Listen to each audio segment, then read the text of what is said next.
Hi everybody and welcome to Heel Heat. My name is George Coles, and on this episode, we're going to talk about the newly minted WWE World Heavyweight Championship. Now, as you see by the thumbnail and the name of this video, I believe that this title should go to anybody that's not named Cody Rhodes. I'm going to give my reason for that, but I also want to bring up some other people that could potentially win the championship that I think it would be a better idea to do. With that being said, let's jump right into the discussion. First off, the reason why I don't think it should go to Cody Rhodes is if Cody Rhodes wins this, it's always going to feel like he won the secondary title. It's not going to feel like he achieved his dream of winning the WWE Championship. The end game for the Cody Rhodes story and the ultimate payoff would be him beating Roman Reigns and ending the streak of Roman, ending the head of the table, ending the bloodline. That's the story for him. Anything short of that is going to feel like a letdown, at least in my opinion. And I'd have to assume there's a lot of other people that would feel the same way. Kind of like, oh, you're not good enough to beat Roman,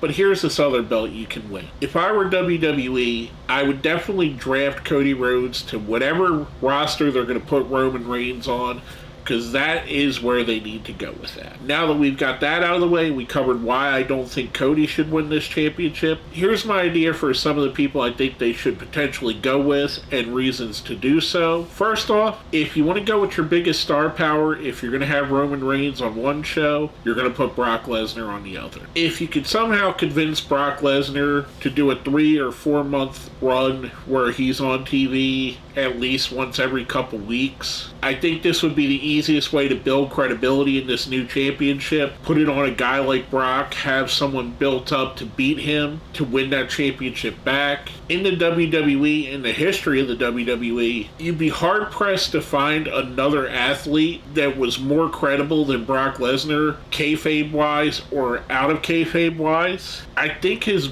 win percentage at this point is even better than Bruno Sammartino's. That would be my opinion if they want to go with the biggest star power they can, the fastest way to build legitimacy.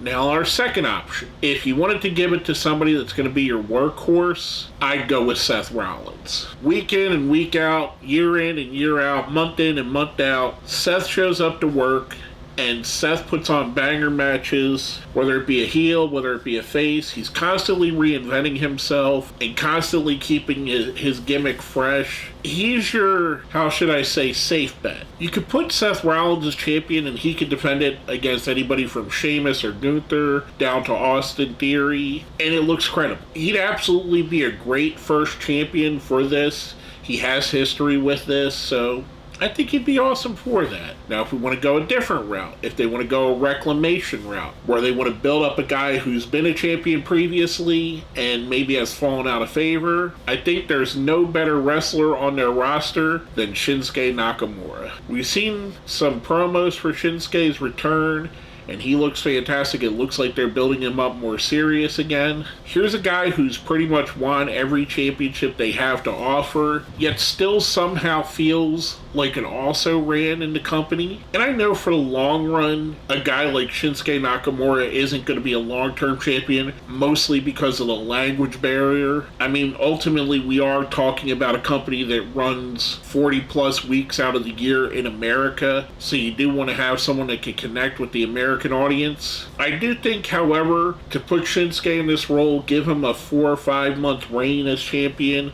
maybe have him run through Survivor Series or even all the way to the Royal Rumble with it, builds him back up to where you believe that he's at the top of the food chain again and has that reclamation product, like I said. Bring someone back up the ladder that's obviously fell down a few rungs. And last but not least, if you want to use the championship to make a career, is probably my most controversial pick here, Dominic Mysterio. There's a lot of people that don't like Dominic and don't think he's ready for this role. I don't necessarily think he's quite ready to be a world champion. I do think he will be a world champion one day. Ever since Dominic Mysterio turned heel on his father, in my opinion, he has been one of the 2 or 3 best heels in all of wrestling. I think you got to put him up there with a Jay White, with a MJF, with a Roman Reigns. in that category. And he does it in such a old school, chicken shit,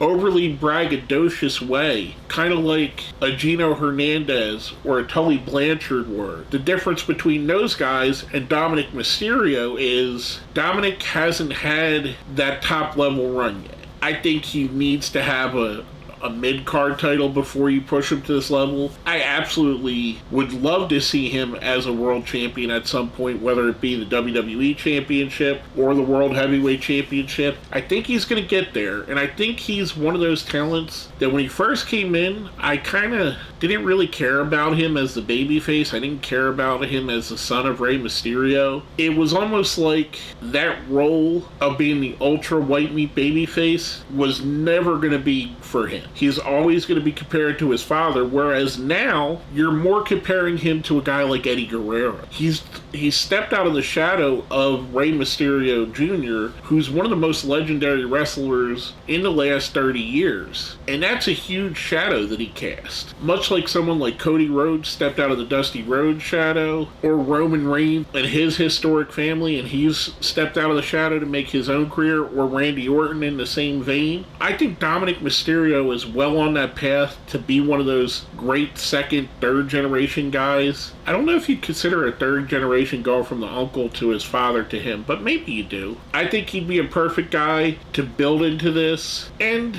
yeah, it's probably the long shot out of everybody on here. He's probably got the least chance of winning it, but I think it would be fun, especially if we get to the finals of whatever this is, if it's going to be a tournament, and we're down to Finn Balor and Dominic Mysterio, and Finn calls in the Judgment Day and tells them to attack Mysterio, and they turn on Finn Balor, much like they did with Edge, thus showing that they have no loyalty to Finn now. Then you build yourself a babyface. I think Finn Balor as a babyface against Dominic Mysterio as a heel would put on some great matches. Again, it would just be fun in my opinion. If I'm going to go with my pick out of all these people I've mentioned, I'd probably go with Seth Rollins, to be perfectly honest with you. Even though Brock Lesnar is a bigger draw, Seth's going to be there every week. I think he's an easy guy to go with, but that's just my opinion. Let me know what you think. Hit it up in the comments. Tell me who you think should be the first World Heavyweight Champion, or I guess if they're going to continue the lineage, the next World Heavyweight Champion. Hit me up down here in the comments with who you would like to see doing it.